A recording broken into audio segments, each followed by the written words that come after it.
स्वागत। सुरेंद्र भाई हाथ बढ़ाओ और ये फूलों का गुलदस्ता पकड़ो। हाँ, मैं समझती हूँ सुरेंद्र भाई जी को, जब से हम भी सेवा के क्षेत्र में आए तब से आप भी सेवा के क्षेत्र में, इस दैवी परिवार में हम सबसे मिलते रहे।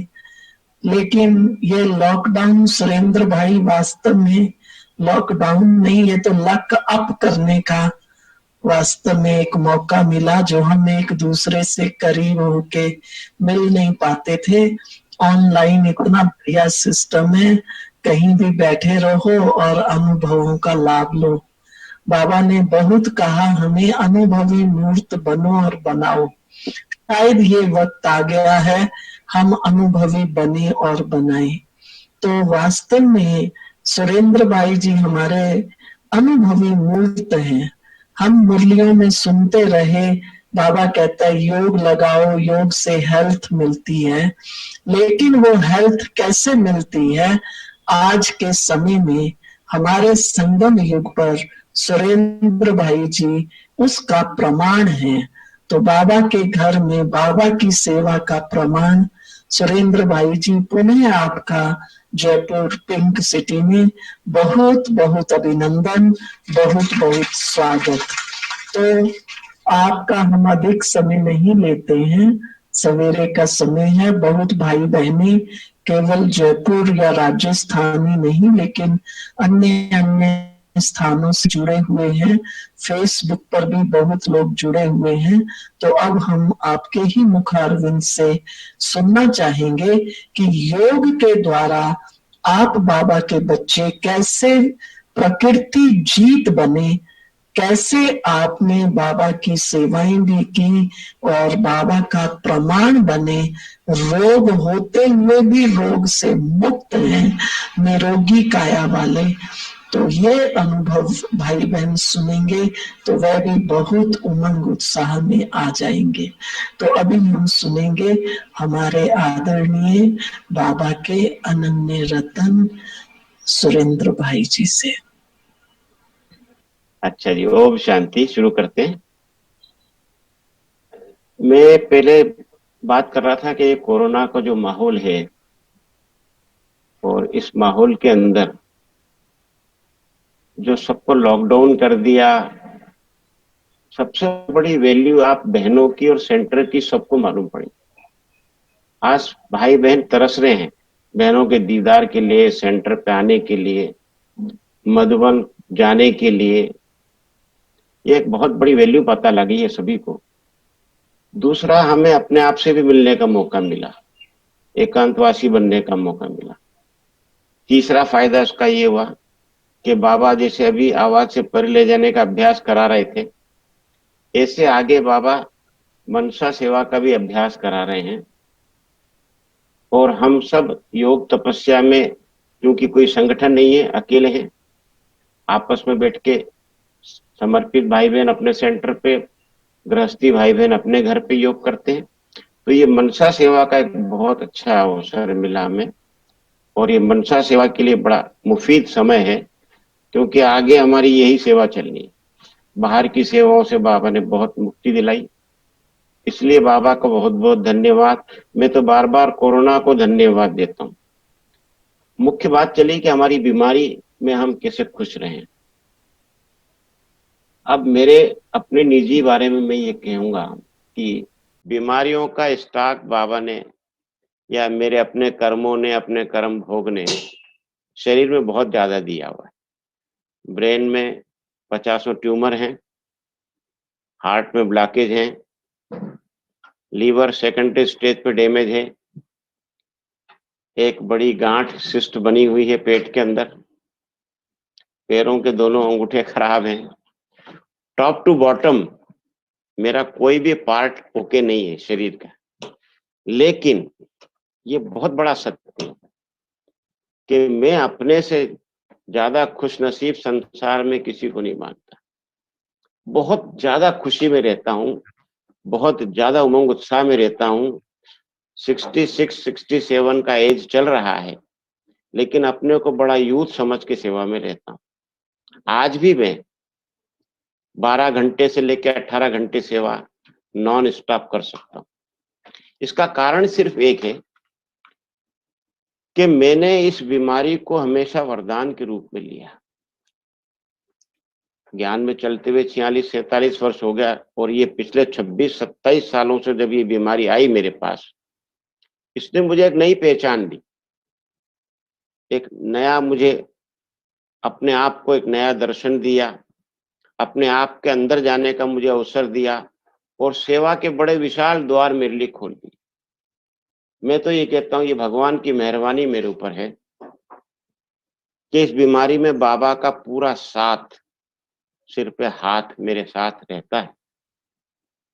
मैं तो चमत्कार हूं एक बाबा का, मैं तो एक औजार हूं बाबा का, कि बाबा मेरे माध्यम से अपने आप को सिद्ध कर रहे हैं।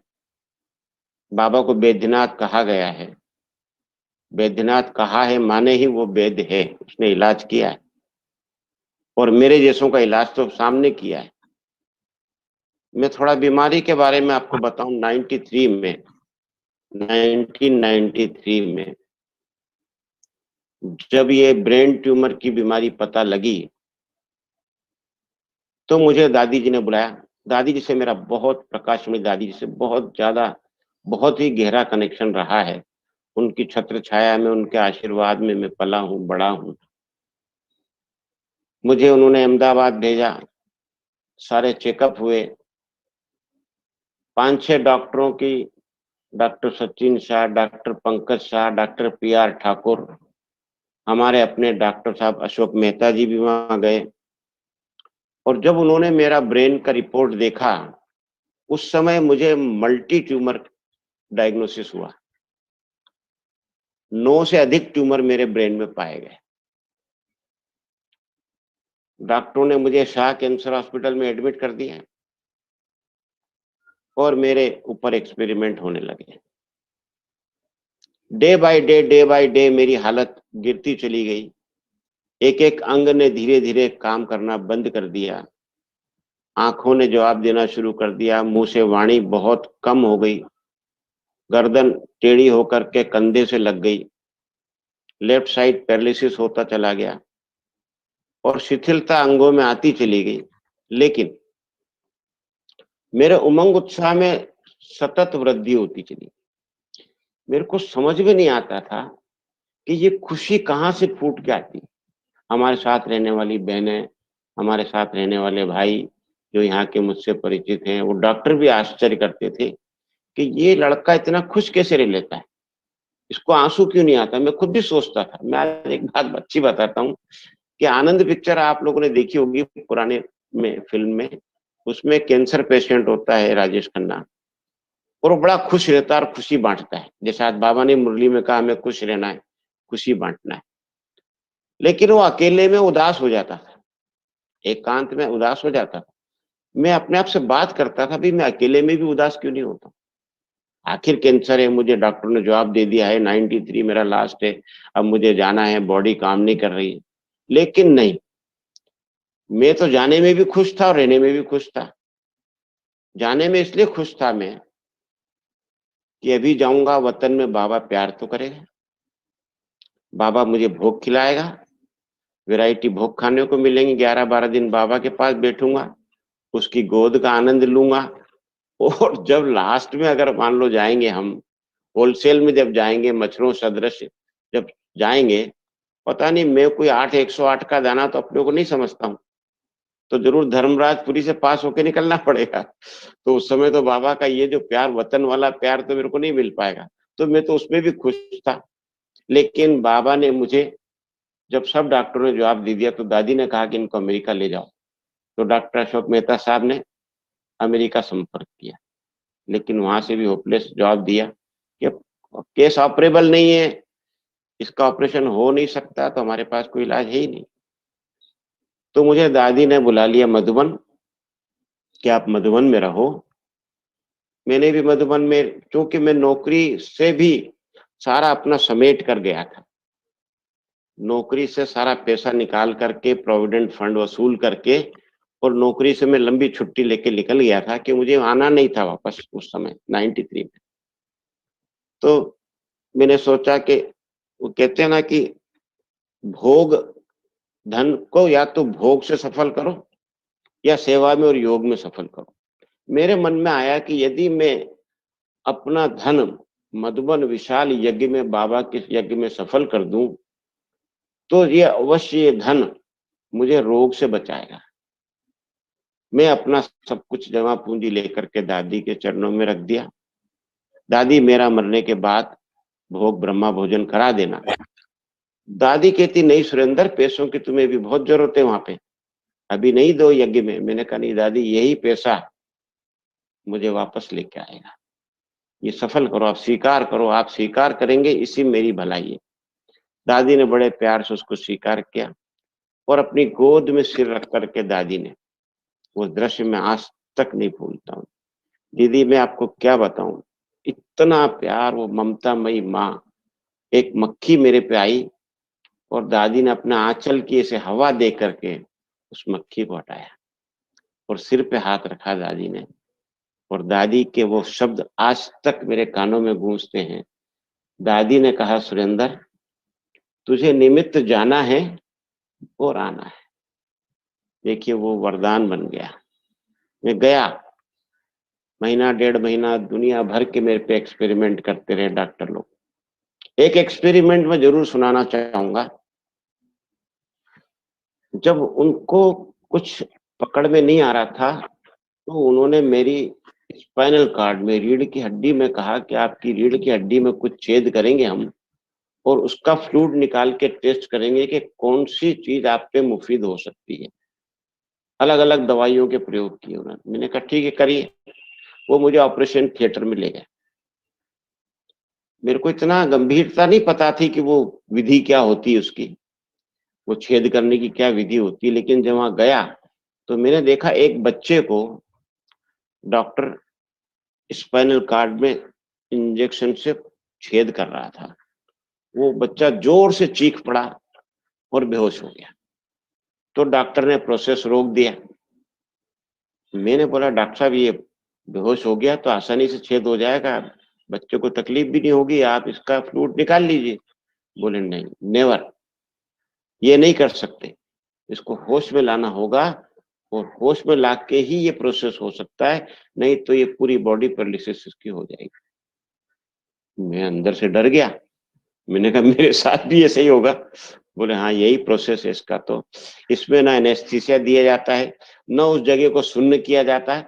एक ड्रिलर चलता है, बड़ी मशीन के अंदर एक छोटी सुई होती है, बड़ी सुई में छोटी सुई, और उसमें छेद करके वो फ्लूइड को निकालती है। मैंने कहा, ठीक है, आप आ तो गए हैं, जो करना है करिए आप। वहां पर एक हंसी की बात सुनाता हूँ। 6 साढ़े 6 फीट की एक बड़ी भारी नर्स वहां मौजूद थी और वो वो उस बच्चे को ऐसे बकरी के मेमने के जैसे गोद में पकड़ लेती थी, तो उसकी कमर मुड़ जाती थी पूरी और मोड़ देती थी उसको और उसकी हड्डी बाहर निकल जाती थी, वहां छेद होता। तो बोले, अब आप आ जाइए। मैंने कहा, डॉक्टर साहब, डॉक्टर पंकज एम शाह जो वहाँ के एचओडी थे, मैंने, डॉक्टर साहब, मैं तो बाल ब्रह्मचारी कुमार हूँ और ये हमारी बहन है और मैं बहन की गोद में तो मैं नहीं जाऊंगा। मैं आप जैसा बोलेंगे उस पोस्चर में मैं बैठ जाऊंगा। मैं भी राजयोगी हूँ, हठी हूँ और बड़ा जिद्दी रहा हूँ। आप जैसे बिठाएंगे मैं बैठ जाऊंगा, लेकिन इनकी गोद में और ये मेरे को बकरी के मेमने जैसा पकड़ ले, ये मुझे मंजूर नहीं, ये तो मैं नहीं करूंगा। बहुत बहस होती रही हमारी। डॉक्टर सचिन, दो उनके जूनियर भी बोले, ये ब्रह्मा कुमारी आश्रम नहीं है, ये ऐसा नहीं है, वैसा नहीं। मैंने कहा, देखिए डॉक्टर साहब, कुछ हो गया आपको तो कौन रिस्क लेगा? मैंने, आपने साइन करा लिया मेरे से पहले, ही होगा तो मेरी जिम्मेदारी है, मरना मुझे है। आपने तो सब लिखा पढ़ी करवा लिया, मेरे माँ बाप का भी साइन करा लिया। अब जो कुछ होना है मेरा होना है, तो आप मेरे राजयोग को चैलेंज मत करिए आप, और मैं जैसा कहूँगा वैसे बैठ जाऊंगा। और अगर उफ भी मैंने कर दिया, उफ भी कर दिया, तो मैं राजयोग छोड़ दूं। ठीक है, बोले, अगर आपको मरने का शौक है तो करिए, अगर निडल टूट गई, सुई टूट गई, तो जो होना होगा। मैंने, मेरा होगा, जो भी होगा मेरे अंदर ही टूटेगी वो, कोई बात नहीं। उन्होंने कहा, ठीक है बैठिए, आप ऐसे हाथ डाल करके और ऐसे कमर। मैंने कहा, मुझे 5 मिनट आप अकेले में दे दें, 5 मिनट आप रुकिए। उन्होंने मेरी बॉडी को सैनिटाइज वगैरह तो कर दिया था, पूरा स्पंज कर दिया था। तो मैंने बाबा से कहा, अब मैं बाबा के पास गया, बाबा मैं बहुत बड़ी बातें मैंने कर दी आपके बिहाफ में, इतना सूरमा तो मैं नहीं हूँ, इतना महारथी भी मैं नहीं हूँ, इतना योगी राज भी नहीं हूँ, लेकिन मैंने तो राजयोग के लिए बड़ा बड़ा चैलेंज दे दिया है। अब आप मुझे वतन में खींच लो। जैसे आपने, मुझे याद है, आप सबको भी याद होगा, दीदी ने, जब हमारी दीदी को ब्रेन ट्यूमर हुआ था और दीदी का ऑपरेशन हुआ था, जब डॉक्टर भगवती ने ऑपरेशन किया था, और दीदी को बाबा ने फुल टाइम वतन में रखा था उन दिनों, क्योंकि बाबा ने बताया था कि दीदी का एक बड़ा उलाहना था कि बाबा अंतिम समय में आपने मुझे अपने से दूर भेज दिया था 69 में, और दादी को रोक लिया था, तो दीदी का बड़ा उलाहना रहता था। तो वो उलाहना बाबा ने पूरा किया। फुल टाइम बाबा उनको अपने पास खिलाता था, वतन में घुमाता था, और ऑपरेशन के दौरान भी, उस टोटल दौरान दीदी बाबा के पास रही, और बाबा ने दीदी को कोई भी अनुभूति नहीं होने दी, ऑपरेशन की, सर्जरी का कोई पीड़ा दीदी ने नहीं भोगी।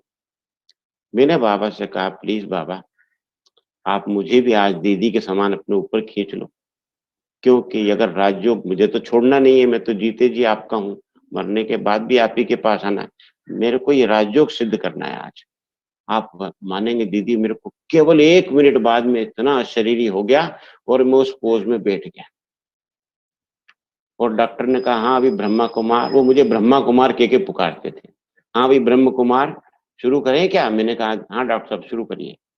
उन्होंने शुरू कर, एक छेद किया मेरी कमर में, no flute, dry, second, third, fourth, 4 छेद मुझे कर दिया, मैं हिला भी नहीं। तो वो डॉक्टर पंकज शाह बोले, अरे भाई तुम ठीक है कि नहीं, कुछ हो तो नहीं गया? मैंने कहा, आई एम क्वाइट ओके, बिल्कुल ठीक ठाक बैठा हूं मैं, आपको कुछ हुआ नहीं? मैंने कुछ नहीं हुआ। बोले, यार 4 छेद हो गया, अभी तो मुश्किल हो गया है मामला, अभी नहीं हो रहा है, आपको मैं कल एक और सर्जन को लाऊंगा, डॉक्टर PR ठाकुर साहब हैं, उनको हम बुलाएंगे और कल वापस से आप ये प्रोसेस कल करेंगे। मैंने कहा, नहीं डॉक्टर साहब, आपको ही करना है, आपने 4 छेद तो कर दिया, आप 40 छेद कर दीजिए, मुझे कोई दिक्कत नहीं आज, लेकिन आज ही आपको करना होगा, कल मैं ये प्रोसेस नहीं करवाऊंगा, साफ मना कर दिया। तो मैंने कहा, डॉक्टर साहब एक बात आप मेरी मानेंगे? Doctor Sachin and doctor Pankaj Shah, M Shah. बोले, ठीक है, आप बोलिए क्या कहना चाहते हैं, क्योंकि प्रभावित तो हो गए कि 4 छेद में ये बच्चा हिला नहीं है। मैंने कहा, आप प्यार से एक बार दोनों हाथ जोड़ के, आंख बंद करके, और कहिए, शिव बाबा ओम शांति। क्या आप ये बोल सकते हैं? बोले, हाँ जरूर बोल सकते हैं। मैंने, अब दोनों डॉक्टर प्यार से कहिए, शिव बाबा ओम शांति, और देखिए आपका काम हो जाएगा। और उन्होंने बोला, बड़ी श्रद्धा से बोला, और यकीन मानिए दीदी, फटाफट फ्लूइड उनको मिल गया, पूरा इंजेक्शन उनका भर गया। उसके बाद तो दोनों डॉक्टरों ने, एक वीना बहन थी जो उस समय हॉस्पिटल का, कांकरिया की सेंटर से, वो वीना बहन देखती थी, वो उसको बुलवाया और बोले, हम भी आपका मेडिटेशन सीखने के लिए आएंगे। तो वो भी मेरे साथ हुआ, और वो पॉइंट, समय बीता, आगे बढ़ा। फिर मैं अंत में जवाब दे दिया, पूरा होपलेस कर दिया, शरीर खत्म हो चुका था, पूरी बॉडी कोलेप्स हो गई, कुछ भी नहीं बचा था। तो मुझे स्ट्रेचर पे उठा के बाहर लाया जाता था, और एम्बुलेंस में डाल के मुझे मधुबन ले आए। मधुबन में मैं शांति वन में, उस समय तो बहुत खाली खाली था मधुबन, केवल ज्ञानामृत का एक भवन था और एक दो इधर बिल्डिंग बने थे, गैरेज वगैरह। तो वहां मुझे डॉक्टर बलवंत और अपने ज्ञानामृत के संपादक भ्राता आत्म प्रकाश जी, ये दोनों ऊपर रहते थे, इनके पास मुझे कपड़ा दे दिया और इनके पास में रहने लगा। भ्राता जगदीश जी को जब पता लगा, जगदीश जी हसीजा साहब से मेरा बड़ा घनिष्ठ संपर्क रहा है, क्योंकि मैंने उनके साथ प्यूरिटी में भी सेवाएं दी है। मैं प्यूरिटी का सबसे पहले अखबार का मॉडल सन 80 में मैं ही बना के ले गया था, इंदौर जोन से ओम प्रकाश जी के सहयोग से। तो दादी ने मुझे प्यूरिटी के लिए चयन किया था, फिर कारणें अकारणें में नहीं जा पाया, तो जगदीश जी आते थे मेरे पास और 1-1.5 घंटा हमेशा मुझे देते थे, सप्ताह में 3 दिन आते थे, और मुझे उन्होंने योग सिखाया, फिजियोलॉजी समझाई, चूंकि मैं बायोलॉजी का स्टूडेंट था, साइंस ग्रेजुएट था, तो मैंने उस योग को सीखा, कैसे ब्रेन को इमर्ज करके बाबा की लाइट, वैद्यनाथ का प्रकाश अपने मस्तक पर डालना है, वो सिखाते थे। और मैं उसके प्रयोग 2:30 बजे उठ के करने लगा। डॉक्टर बलवंत राय ने भी मुझे कुछ कुछ मेडिसिन देना शुरू किया, अलग अलग मेरे पे ऑब्जर्वेशन करते थे, पूरा 24 घंटे मेरे पे निगरानी रखते थे। मुझे करवट कैसे सो रहा हूँ, कैसे पलटता हूँ, कैसे टांग रहती है, मेरा हाथ किधर रहता है, मैं कैसे सोता हूँ, कितनी देर एक एक बार में नींद आती है, फिर कब टूटती है, ये पूरा निगरानी कर करके वो दवाइयों के एक्सपेरिमेंट पे करते थे। उसका भी कुछ कुछ लाभ मुझे होने लगा। पहला लाभ ये हुआ कि मेरी गर्दन थोड़ी थोड़ी हिलने लगी।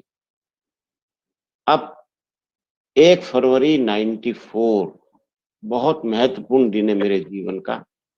1 फरवरी 94, लगभग 26 साढ़े 26 साल पहले अव्यक्त बाप दादा की पधरामनी थी ओम शांति भवन में, और नीचे से सब भाई बहन बस भर के ऊपर जाते थे बाबा से मिलन मनाने।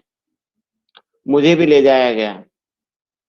बाबा ने मुरली चलाई, मुझे एक कोने में सोफे पे बिठा दिया जाता था, 2 आदमी पकड़ के मुझे ले जाते थे और वापस पकड़ के लाते थे, बस में बिठाते थे। सविता दीदी भी साथ में थी, 1-2 दीदियां, सुनीता बहन भी साथ में थी, अजमेर में जो है। 2-3 भाई भी साथ में रहते थे मेरे। तो वो सब मुझे कोने में बिठा दिया करते थे। मुरली पूरी हुई, बाबा की वाणी चली, कुछ मुलाकातें बाबा ने की, मैं सब दृश्य देख रहा था। लगभग रात्रि को 10 बज गया, तब माइक हटा के दादी ने बाबा से कुछ बातें की 5-7 मिनट तक। मुझे नहीं पता क्या बात हो रही। थोड़ी देर में माइक दादी ने लिया और कहा, सुरेंद्र को स्टेज पे लेके आओ। मैं कोने में बैठा हुआ था। तब मुझे याद है कि अभी शशिकांत भाई और एक तुलसी भाई पहले वीडियो चलाता था, आजकल दूसरे डिपार्टमेंट में है, ये लोग मुझे पकड़ के स्टेज पे ले गए। आप उस दृश्य को देखिएगा। जैसे ही मुझे स्टेज पे ले जाया गया, मैं थोड़ा सा हक्का बक्का भी था कि अचानक मुझे ऐसे बुलाया गया, और आगे टीचर्स बहनें बैठती, बड़ी मुश्किल से टीचर्स बहनों में गैप बना के मुझे ऊपर चढ़ाया गया। जैसे तैसे मैं गया, और जैसे ही बाबा से मेरी दृष्टि मिली, मुझे वो खड़ा करके गए थे, और दृष्टि मिलते ही इतना प्रकाश, एक फ्लड, लाइट का एक फ्लड मेरे पे अचानक, बाबा की लाइट दोनों आंखों से, जैसे कोई रेडिएशन, कोई फ्लड मेरे पर आया प्रकाश का, और मैं अचेत होके नीचे गिर गया। मैं गिर गया नीचे, संभाल नहीं पाया उसको। वो मुझे जिंदगी में पहला साक्षात्कार कहो या साक्षात कहो, भगवान की लीला, वो क्या कर रहा है। मुझे कभी भी जीवन में कोई साक्षात्कार नहीं हुआ। उसके बाद जब मैं नीचे बैठ सा गया टेढ़ा होकर के, तो मेरे को ये सीन दिखा कि मैं जैसे माँ के पेट के अंदर बेबी होता है, भ्रूण जो होता है, टेढ़ा भ्रूण होता है, वो मैं बन गया हूँ, और उसमें मैं प्रवेश कर गया हूँ। ये मेरे को दिखा। इतनी देर में दादी जी ने आवाज दी, सुरेंद्र। वो वाणी इतनी मीठी थी दादी की, सुरेंद्र उठो सुरेंद्र। और मेरे मस्तक पे उन्होंने एक फूल घुमाया। सविता दीदी ने मुझे बताया कि बाबा ने उनको एक फूल दिया, पीले रंग का गुलाब। वो दादी ने कहा, सुरेंद्र उठो, उठो सुरेंद्र, बाबा आपको बुला रहे हैं। और मैं एकदम भौचक्का हो गया। कह रहे दादी सामने, बाप दादा सामने, में तो सब कुछ भूल गया, कितना डिसरिगार्ड कर दिया मैंने बाबा का। और मैं एकदम भौचक्का होकर खड़ा हो गया, जबकि मैं खड़ा नहीं हो सकता। देखिए आश्चर्य, मिरेकल। मैं खड़ा हो गया और पूरा हाल में जोर जोर से तालियां बजने लगी। मुझे समझ में नहीं आया ये क्या हुआ। मैं भौचक्का, ये क्या हुआ, चारों तरफ देखने लगा तो मैं तो खुद ही खड़ा हो गया, गर्दन भी मेरी सीधी हो गई। उस दिन से डे बाय डे मैं रिकवर होता होता होता चला गया। अच्छी सी रिकवरी हुई, धीरे धीरे बॉडी मेरी नॉर्मल आ गई, और मैं सेवाएं करने लगा। और ये मेरा एक अलौकिक बर्थडे हो गया, 1 फरवरी 94। आप देखिए उस 94 के बाद जो सेवाओं का विस्तार हुआ तेजी से। नीमच का एक छोटा सा केंद्र था, 2-3 कमरों का मकान था, आज नीमच के पास 11 सेवा केंद्र, 80 पाठशालाएं और हजारों भाई बहन जुड़े हुए हैं। वो सब भी इस क्लास का लाभ ले रहे होंगे। चमत्कार किया बाबा ने, सेवाओं का तेजी से विस्तार। क्लास, हर सेंटर पे बड़ी बड़ी क्लास, किसी भी सेंटर पे 100-150 से कम का क्लास है ही नहीं। अच्छा बड़ा बड़ा विशाल क्लास, सहयोगी, तन मन धन संपन्न, हर चीज बढ़ती चली गई और सेवा में हम व्यस्त होते चले गए। क्योंकि मेरे जीवन का, मैं वैसे शायर भी हूँ, कविताएं भी करता हूँ। मैंने एक अपना स्लोगन बना रखा है शुरू से कि मुझे जीने का कोई शौक नहीं, मुझे जीने का कोई शौक नहीं और मरने का कोई खौफ नहीं। जीने का कोई शौक नहीं, मैं इसी सिद्धांत पे अपने जीवन को आगे बढ़ाता हूँ। भय तो मैं बचपन से ही थोड़ा शैतानी तबीयत का आदमी भी रहा, जिद्दी भी रहा, हठी भी रहा, और अगर कोई चीज ठान ली तो वो कर गुजरना। शरीर पे मेरे कितने भी, कोई एक बार तो एक जिद में मैंने किसी, वो वाकया पूरा नहीं कहूंगा, लेकिन मेरे पापा ने किसी चीज की मुझसे हाँ करवानी चाहिए और वो गलती मेरी थी, लेकिन चूंकि मैंने ना कर दिया, मैं जिद पे आ गया कि मैंने ये गलती नहीं की। उन्होंने कहा तेने की है, और वो खुद सिगरेट पीते थे। तो पापा ने मेरे हाथ पे जलती सिगरेट लगा दी, बोला अगर तू सच नहीं बोलेगा तो ये सिगरेट तेरे आर पार निकाल दूं हाथ में से। मैंने कहा निकाल दो, कोई दिक्कत नहीं, मैंने नहीं किया।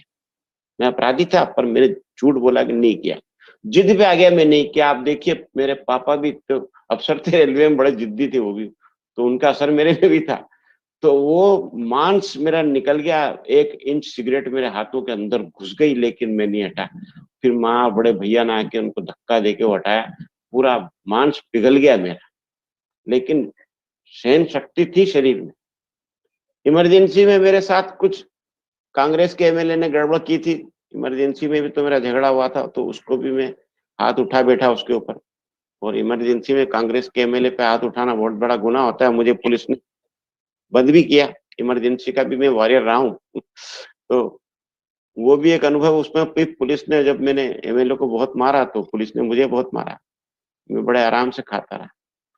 तो शरीर में एक जिद के संस्कार हैं और उसको मैंने राजयोग में बदला। और आज भी मैं अगर कोई चीज ठान लेता हूँ, मैं बताऊं, जब मेरा फुल पैरालिसिस था तब डॉक्टर कहता था तुम्हारा हाथ नहीं उठ सकता है। मैंने कहा मैं उठा सकता हूँ। वो बोलता तुम्हारी टांग बिल्कुल नहीं हिल सकती। मैंने कहा मैं हिला सकता हूँ। कैसे हिलाओगे? मैंने कहा राजयोग से, जिद से। और जिद से मैं हाथ को 6-6, 8-8 इंच ऊपर उठा लेता था।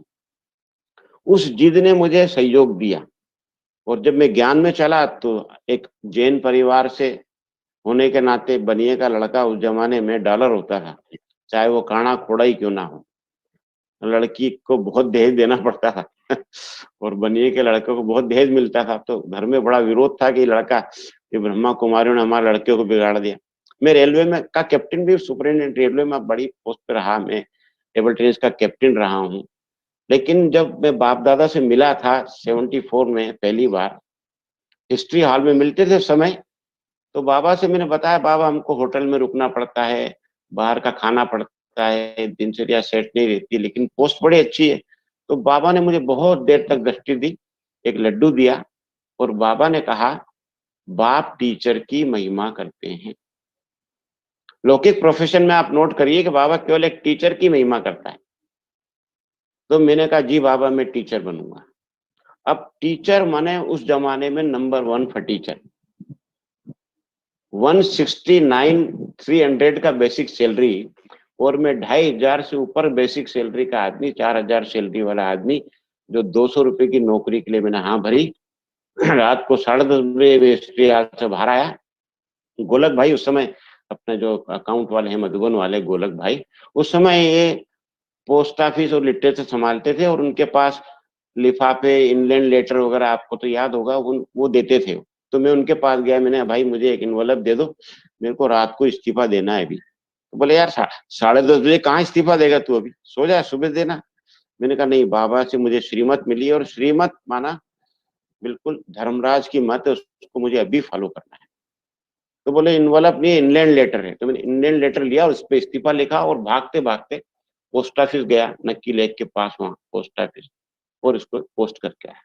उस जमाने में कोई गाड़ी घोड़ा तो होता नहीं था, न कोई साधन होते थे, पैदल भाग के गया और वापस 11 बजे लौटा और बाबा के सामने बैठ गया।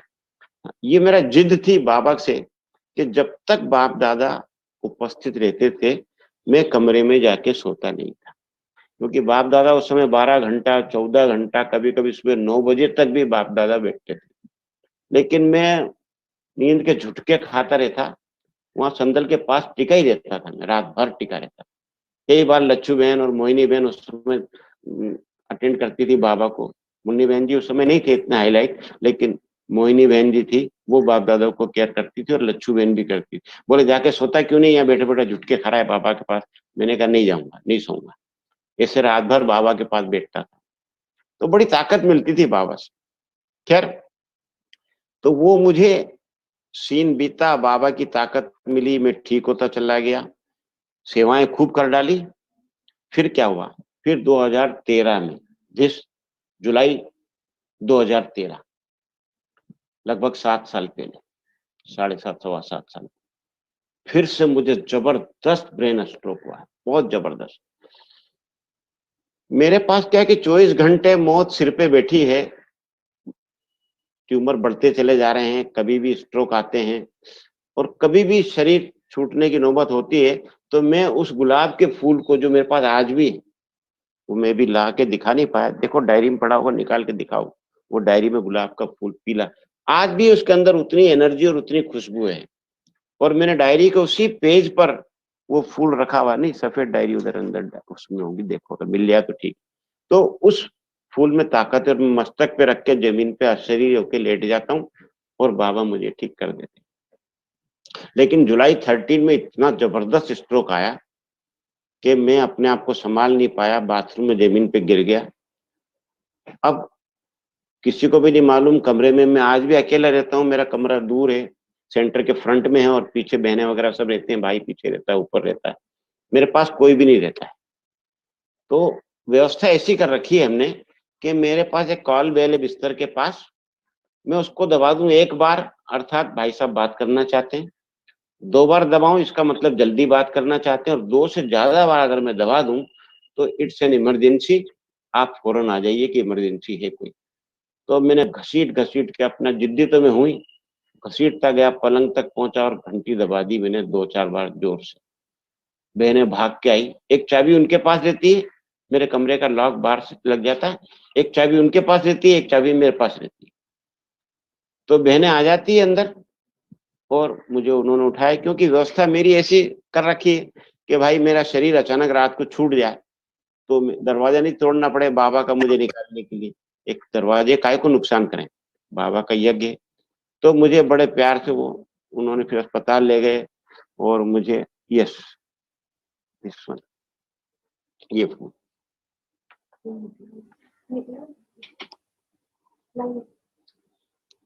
देखिए, ये दिख रहा है फूल, क्लोजअप कैसे दिखेगा, ये फूल है बाबा का, दिख रहा है। यस यस, दिखाई दे रहा है। ये आज भी मेरे पास मधुबन की ये डायरी है, इसी डायरी में रखा हुआ है, ये डायरी में ही रखा हुआ है और आज भी इसमें उतनी ऊर्जा है।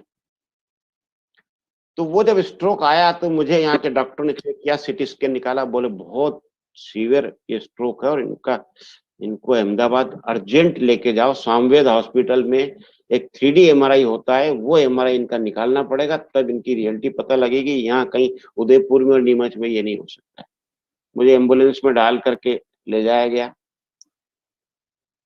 सामवेद हॉस्पिटल में मेरा MRI निकाला, उसी रात को 2 बजे MRI हुआ और इतना खतरनाक स्ट्रोक आता है उस 3D में, इतना शोर होता है कि वो डॉक्टर बोलता है कि तुम सहन कर पाओगे, मैंने कहा मैं तो सब सहन कर लेता हूँ, आप कुछ भी करो।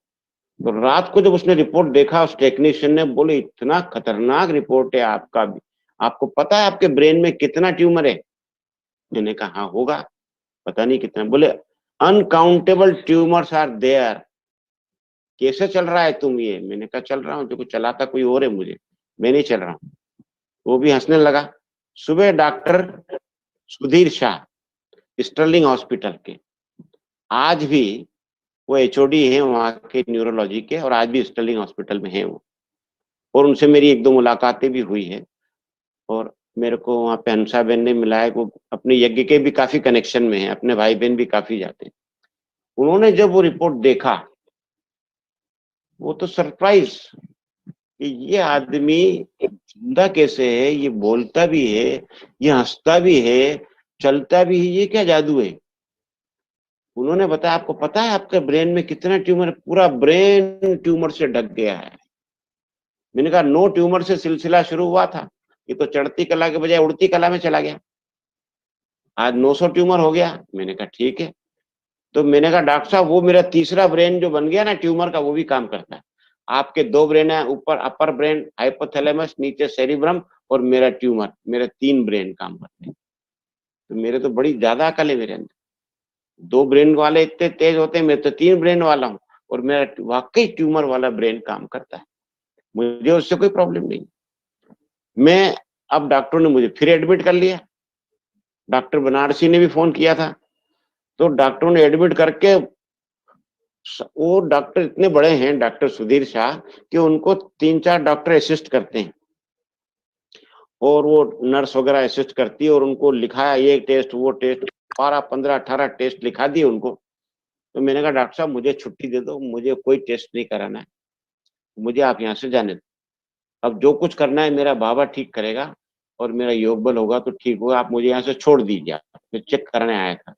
बोले आप हिल नहीं सकते, पलंग से उठ नहीं सकते। मैंने क्यों नहीं उठ सकता, मैं तो उठ रहा हूँ आराम से, हिल भी रहा हूँ, कोई दिक्कत नहीं, मुझे चल भी रहा हूँ, कोई दिक्कत नहीं।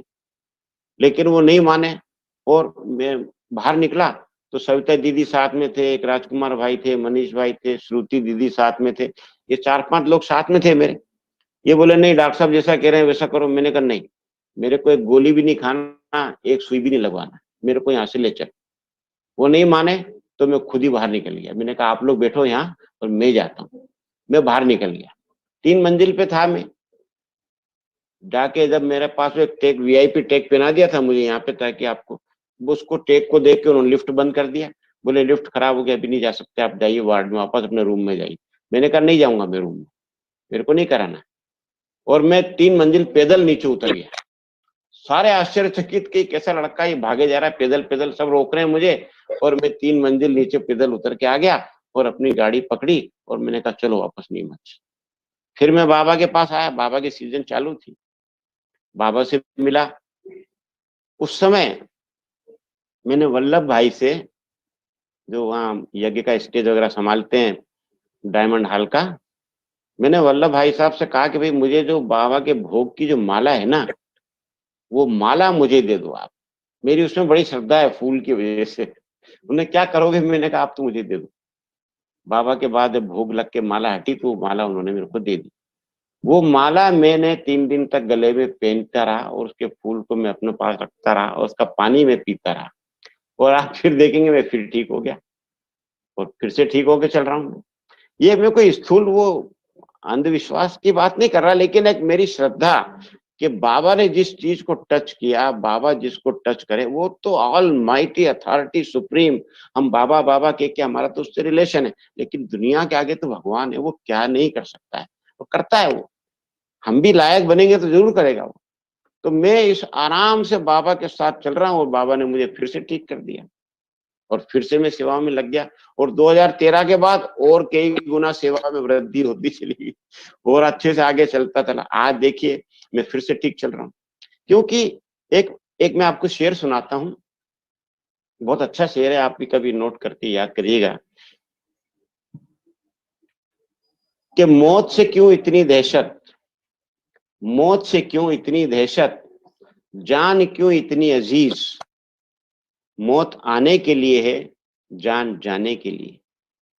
ये एक यहाँ पे सीआरपीएफ का पासिंग आउट परेड में मैंने सुना था, और मैंने नोट कर लिया, और वो मेरे लिए एक आदर्श बन गया। आज भी मैं उसी को मानता हूँ। जो चीज हमारे वश में नहीं है जीना, जन्म कब कहाँ और मरना कब कहाँ, ये दोनों चीजें हमारे वश में नहीं है, then why should I worry. मेरी चिंता का विषय नहीं है। मेरे जो चीज वश में है वो आज है, मेरा आज मेरे हाथ में है, मेरा वर्तमान मेरे हाथ में है।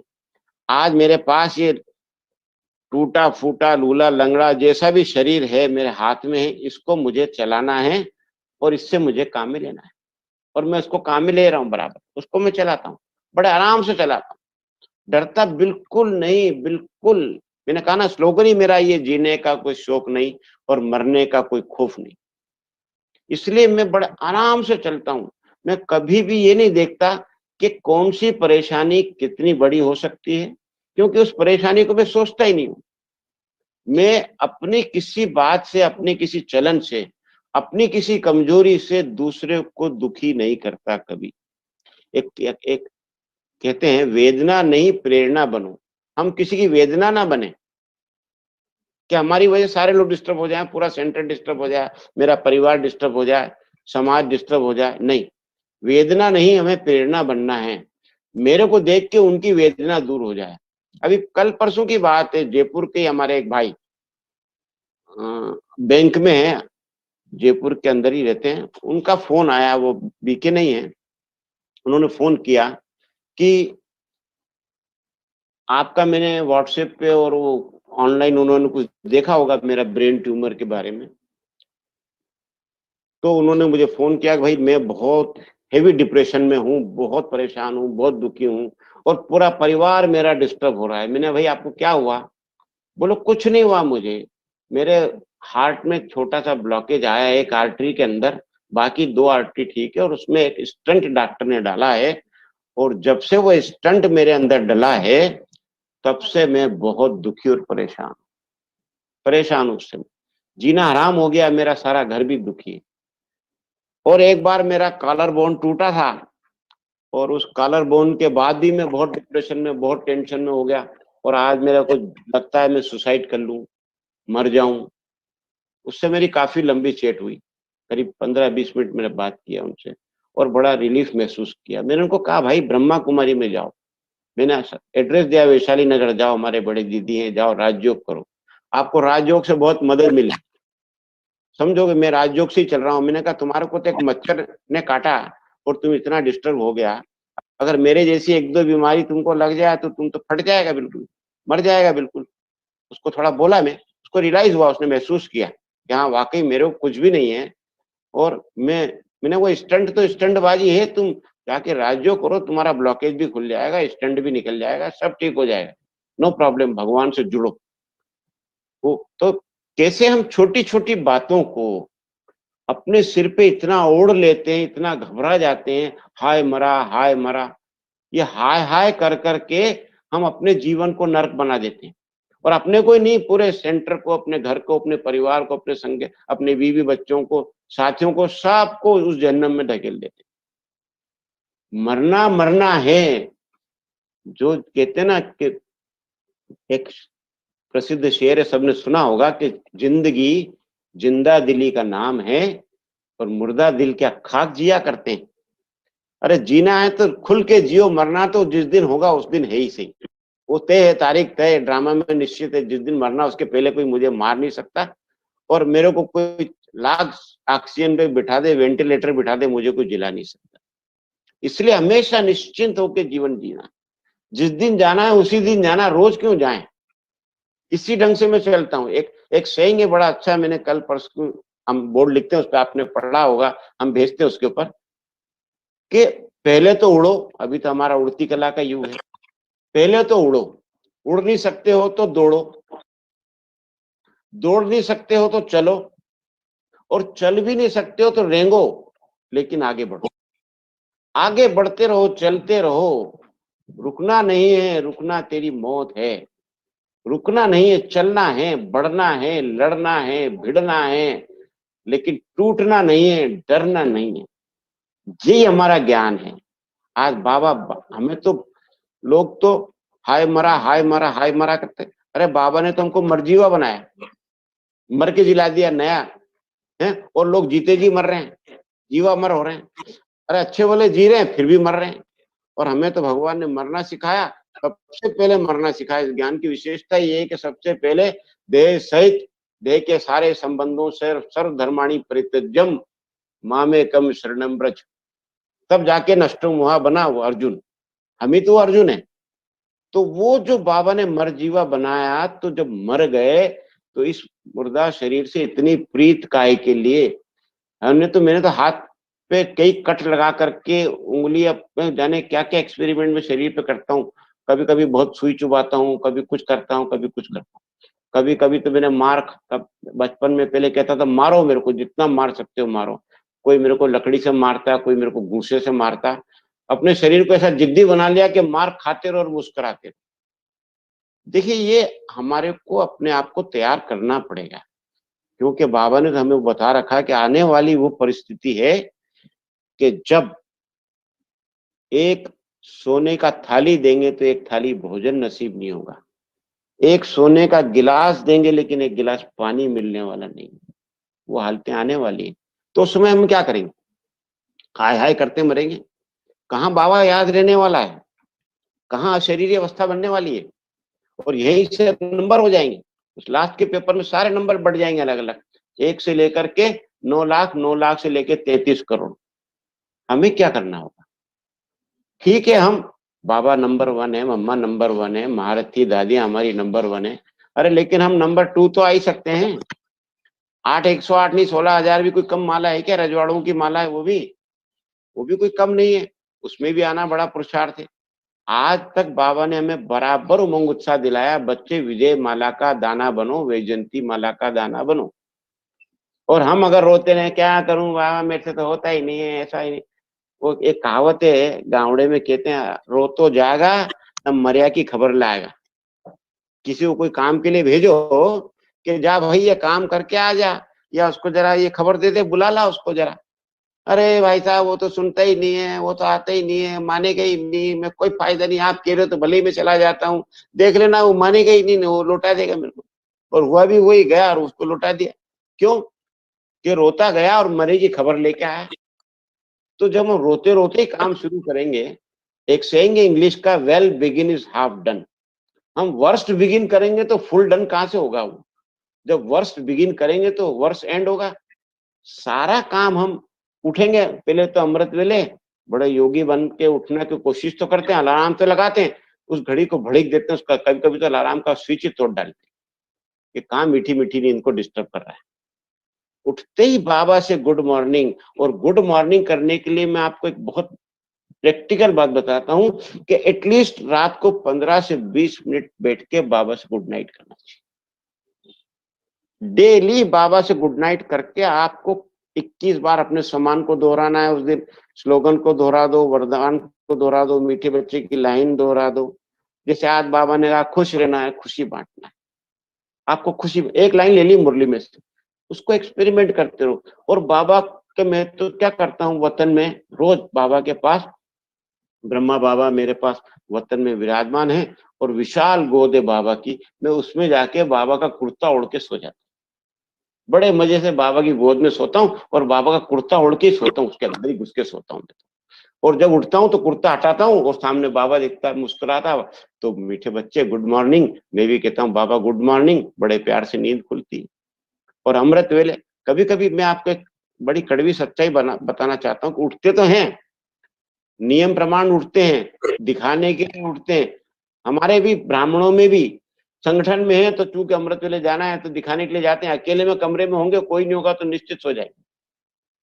अब उठे भी और जाके मुंह लटका के बैठ गए और वहां पे नींद के झुटके खा रहे हैं बैठे बैठे। अगर आप योग करना चाहेंगे तभी योग लगेगा। योग की पहली कंडीशन है कि आप संकल्प लेके जाएं कि मुझे आज ये अनुभूति करनी है, मुझे बाबा से ये चीज लेनी है। और उस जिद से आप बैठेंगे, उस अवस्था से आप बैठेंगे, रात्रि को प्रोग्राम दे के आप बैठेंगे, तो आप देखेंगे अमृत वेले बाबा की जो भाषणा, जो आपको योग लगता है ना, वो ही आपको सारी आधार है, आपके पूरे दिन भर का आधार है, बल्कि आपके जीवन का आधार है। बाबा अमृत वेला क्यों? एक भगवान अमृत वेले को इतना महत्व दे रहा है और हम अमृत वेले को सजा के रूप में काटते हैं। कल उलटते रहेंगे, गर्दन झुकती रहेगी, लुढ़कते रहेंगे, फिर भी बैठे रहेंगे और पीछे वाले का बुद्धि योग भी खराब करेंगे। इसलिए जिद से बैठो। बाबा तो कहता है सुई लेके बैठो, चुबाओ, जब से अपने को नींद आए तो फौरन सुई चुबा दो। आंखों में सरसों का तेल की एक बूंद डाल के बैठो, अपने आप आंख से आंसू बहेगा तो लोग खुश भी हो जाएंगे, देखो प्रेम का आंसू बह रहा है इसका, कितना अच्छा योग लग रहा है इसका। तो जिद तो होना चाहिए ना, हमें करना है तो करना है। अब जब बैठे भी हैं, उठे भी हैं, लेकिन उठने के पहले क्या करेंगे, न तो मुंह धोएंगे ढंग से, न आंखें ढंग से धोएंगे, आलस को ओढ़ करके जाएंगे और थोड़ी वो शाल वाल ठंड में भी आने वाली है, खूब लपेट लेंगे, सिर के यहाँ तक लपेट लेंगे। वो ठंड की वजह से नहीं लपेट रहे, ताकि किसको दिखे नहीं कि मेरी आंखें कहाँ हैं, यहाँ तक शाल ले लेंगे। ये कोई पोस्चर नहीं है, योगी का पोस्चर नहीं है ये। योगी माना बिल्कुल आजाद पंछी, कम से कम अर्ध पद्मासन लगा के बैठो। और हमारा बाबा, अरे कमाल का बाबा, हमारा बाप, हमारा लौकिक बाप, अंत समय तक 93 की एज तक बाबा ने कभी टेका नहीं लिया। कभी किसी पोस्टर में बाबा को टेका लेके कोई गद्दी बैठा हुआ दिखा है क्या आपने? कोई फोटो देखा है ही नहीं बाबा का, एक भी पोज ही नहीं है उस टाइप का। हमारा बाबा इतना महाबली, अरे हम कम से कम बली तो बने। इसके लिए जिद चाहिए, जिद, कठोरता, और अपने आप को सिद्ध करने का तरीका कि मैं कोई कमजोर नहीं हूं, मैं तो मैं ही हूं, हम किसी से कम नहीं। जब तक ये समान ओढ़ के हम नहीं काम करेंगे ना, जीने का, ब्राह्मण जीवन का मजा तो आपको नहीं आने वाला। ये बात सत्य। ब्राह्मण जीवन को बोझ सजा के रूप में काटते रहो, मुर्दे के माफिक जिंदगी जीते रहो। कोई ये कोई जिंदगी है क्या? बाबा ने हम सबको जीते जी मरना सिखाया, लेकिन हम जीते जी मरते क्या? मौत का दूसरा नाम क्या है? मैं बताता हूं, भय। भय मौत का दूसरा नाम है। कभी भी जो आदमी भय से जीता है ना, वो जी नहीं पाता। भय तो मौत है हमारे लिए। कूद जाओ, कूद जाओ बाबा। अरे बालक ध्रुव को पहाड़ से उठा के फेंक दिया, सिर्फ उसने कहा देख तू मेरा नाम ले ले एक बार। ने कहा नहीं। उसको क्या मालूम था कि नीचे मुझे भगवान झेलेगा कि नहीं झेलेगा? कोई गारंटी लिख के दी थी क्या उसको? है, हमें तो भगवान ने लिख के गारंटी दी हुई है। आप कहेंगे कहाँ लिख के दी हुई है भाई? अरे मुरली रोज 4 पेज 5 पेज सुनते, ये क्या लिखित में गारंटी नहीं है क्या? सारी गारंटी भगवान ने लिखित में हमारी ली हुई है, टोटल गारंटी ली हुई है कि बच्चे आप मेरी मत पे चलो, आपका जिम्मेदार मैं हूँ, सारे बोझ मुझे दे दो, आपका जिम्मेदार मैं हूँ, आपका पालनहार मैं हूँ, आपका रक्षक मैं हूँ, आपके पीछे मैं हूँ, आपकी छत्र छाया मैं हूँ। लेकिन उस पर भरोसा नहीं, उस पर भरोसा नहीं है कि भगवान लिखित में हमें रोज कह रहा है, वो भरोसा नहीं है। लेकिन न उस पर भरोसा है, ना अपने आप पे भरोसा है, तो फिर भैया ये तो कोई मतलब नहीं है जीवन से। देखो आगे में क्या कहूं, वो समझ जाएंगे। लेकिन मरना है तो मर के जियो यार, बुलंदी से। जिंदगी बुलंदी का नाम है। खुद ही को कर बुलंद इतना कि हर तकदीर से पहले खुदा बंदे से ये पूछे बता तेरी रजा। मुझे बाबा ने पूछा, मैं बताऊं आपको, मेरे साथ चलो, ये तो पेपर शरीर का है, एक पेपर हम, मैं बहुत छोटी एज में, 20 साल की एज में आ गया बाबा के यज्ञ में और ज्ञान में चल निकला और टीचर भी बन गया। मेरे पिताजी ने मेरी पिटाई भी लगाई, मारा, डंडे से मारा, बोले कितना पागल आदमी, ब्रह्मा कुमारी में जाके अफसर से और ये फटीचर बन गया जाकर के। तो मारा भी, मैंने कहा मारो तुम, तो मेरे को तो जो करना है भगवान ने जो बताया वही करना है। मैं तो पहले भी शैतान था, घर में भी शैतान बदनाम था, तो शैतानी ने मुझे बहुत मदद करी। मैं जब ज्ञान में आया तो मेरे शैतानी संस्कारों ने मुझे, सेंटर के बहुत सारे विघ्न थे, समाज का नाम लेना उचित नहीं होगा अभी, एक समाज जो हमारी बहुत विरोध करता, कट्टर विरोध करता है, किताबें छाट के, पर्चे छाप छाप के बांटता है। यहाँ भी हमारी प्रदर्शनी में आग लगा दी, सेंटर पे धुआं करा दिया, जला के कपड़ा फेंक गए, और बहुत शैतान थे। एक तांत्रिक था, बहुत तंग करता था बहनों को। जब मैं नया नया ज्ञान में आया तो मैं तो पहले ही बहुत बड़ा डॉन था, मेरे पास तो गैंग हुआ करती थी, लोग मेरे से चमकते थे। तो मैंने वो तो सब छोड़ दिया बाबा का बनने के बाद।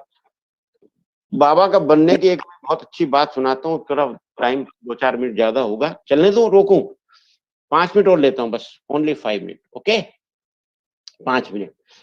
मैं जब ज्ञान में आया बहन जी, तो क्या हुआ कि मैं बहुत शैतान आदमी था और बड़ा उल्टा सीधा दादा टाइप आदमी था, और मतलब कोई लौकिक ढंग से ठीक ठाक नहीं था, बस ये बात। अब मैं अचानक ज्ञान में आया, लाल लाइट से खिंच के आया, लाल लाइट जलती थी, मैं वहां से गुजरता था, मैंने कहा लाल लाइट बड़ी पावरफुल है, मैं वहां जाऊंगा। मैं चला गया, और किरण दीदी जो महू वाली, जिन्होंने अभी शरीर छोड़ा इस साल, उन्होंने मुझे कोर्स कराया, और इतनी मिठास से बोली वो कि मीठे भैया बाबा आपके लिए आया है। मैंने कहा मेरे लिए आया? मैं तो डम्बरी शैतान हूँ, मेरे लिए बाबा है? बोले हाँ।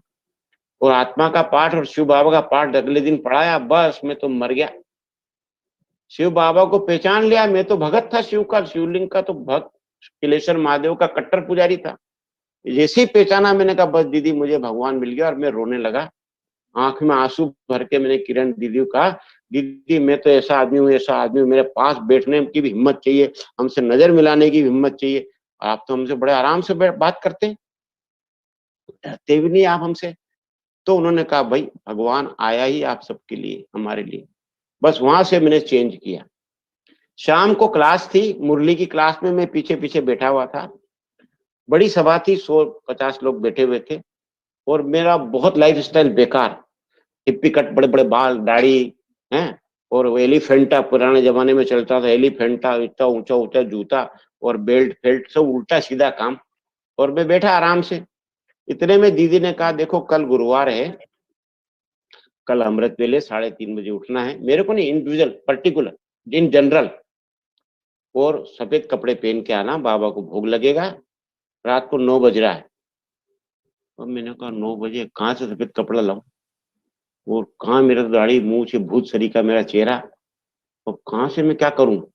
तो मैंने मनी मन में बाबा से कहा बाबा आज आखिरी बार दादागिरी करूंगा, आज के बाद कल सुबह भोग में आपके पास आके बैठूंगा और सब छोड़ दूंगा, बस आज आज मुझे अनुमति दे दो, आज आखिरी दादागिरी होगी, तब तो मेरा कपड़ा सिलेगा, सफेद कुर्ता पजामा, तब तो नई दुकान खोलेगा, कटिंग बनाएगा, दाढ़ी बनाएगा, नहीं तो कैसे काम करेगा। रात को दुकानें बंद हो गया।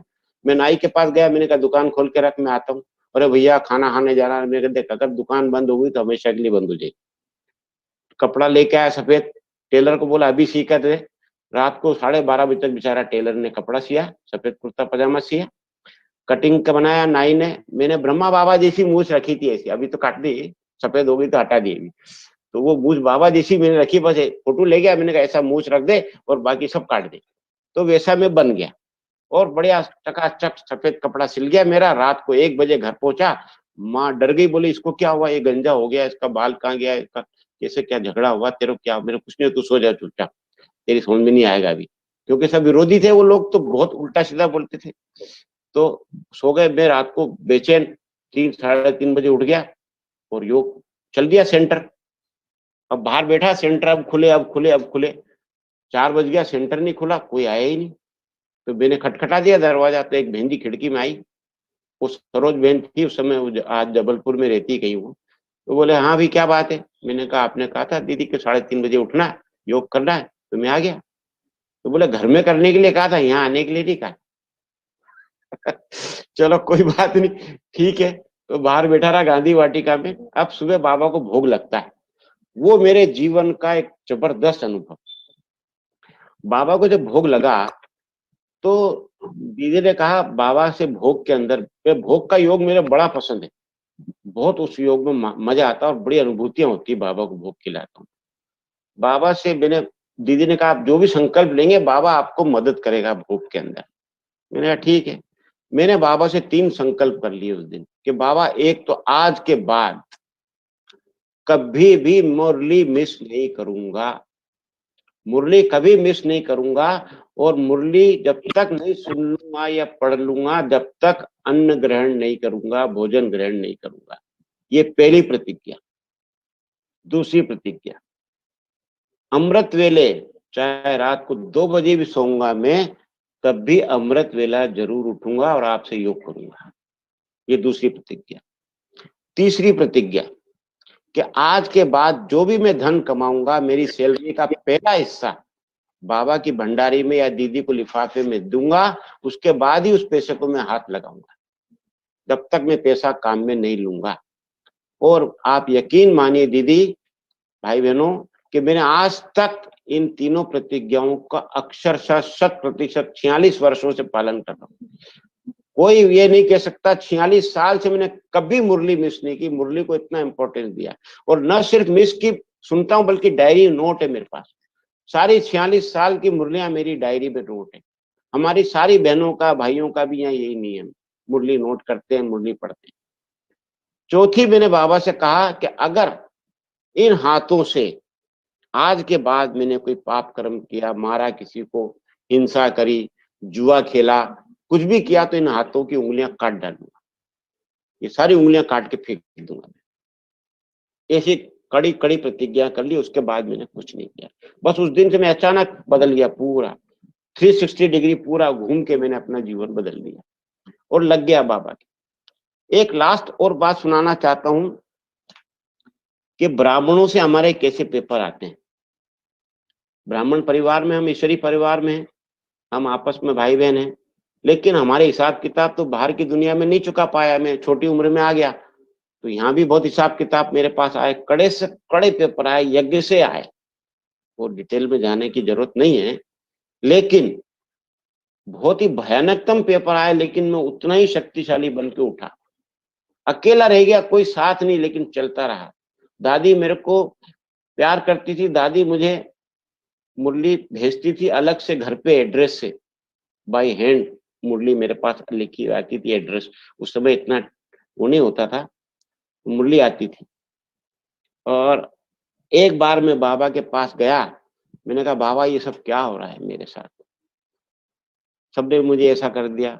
तो बाबा ने सुना मेरी बात, दादी ने सुनी मेरी बात, और फिर बाबा, आपको याद होगा एक मुरली चली है कि 18 अक्षौणी सेना एक तरफ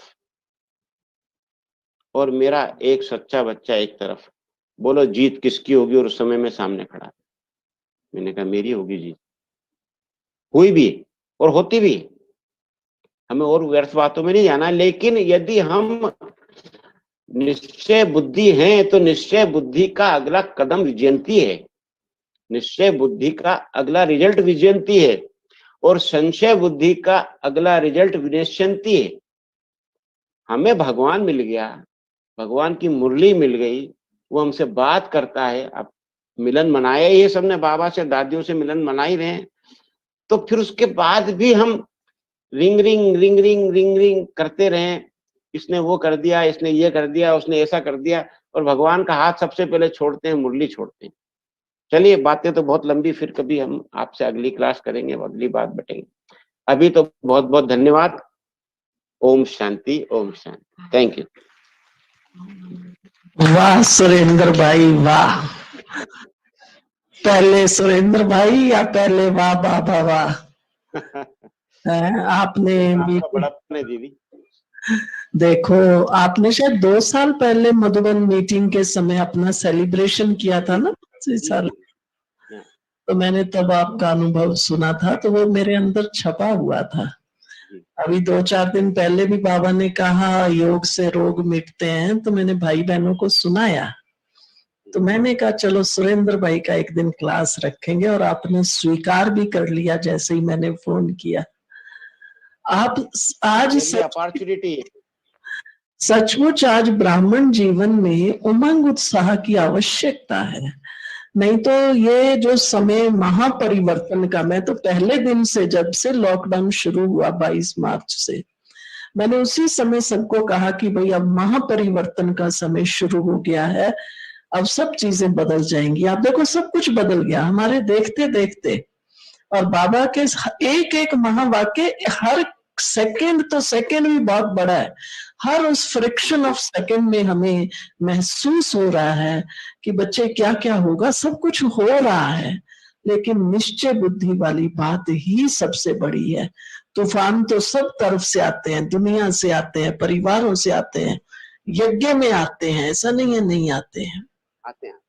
लेकिन बाबा के विजयी बच्चे हमेशा आगे निकलते गए, और बाबा इतना साथ और इतना इनाम देता है, उसको हम इमेजिन नहीं कर सकते हैं। तो आपका ये उमंग भरा, उत्साह भरा, प्रेरणा स्रोत आपका अनुभव अनेक आत्माओं को आज प्रेरणा देगा। आपका बहुत बहुत बहुत तहे दिल से बहुत बहुत बहुत धन्यवाद। सबके लिए एक बाबा के घर का सैंपल, एक जीता जागता उदाहरण, आप सबके लिए बहुत बड़ा शक्ति का स्रोत हैं। आप बाबा के बच्चे शतायु हों और बाबा की सेवा करते रहें। फिर मिलेंगे। बहनों को भी हमारी याद। ओम शांति। ओम शांति दीदी, बहुत बहुत धन्यवाद। एक एक लाइन और, एक आखिरी की एक लाइन सुना दूं। हाँ। मैं शेर लिखता हूँ, शेर आपको एक प्रेरित करेगा। तो मैंने लिखा था कि जियो तो कुछ इस तरह कि जिंदगी भी इतराए। यस, जियो तो कुछ इस तरह कि जिंदगी भी इतराए, और मौत से वो मोहब्बत हो कि आने में भी शर्माए। यस। मौत से वो मोहब्बत हो कि आने में भी शर्माए। ओम शांति, ओम शांति। शायद आपके पास भी मौत आने से शर्माती है। जुग जुग जियो हमारे भाई, शतायु। मुझे मोहब्बत है मौत से भी मोहब्बत। ओम शांति। ओम शांति। Thank you. थैंक यू दीदी, थैंक यू।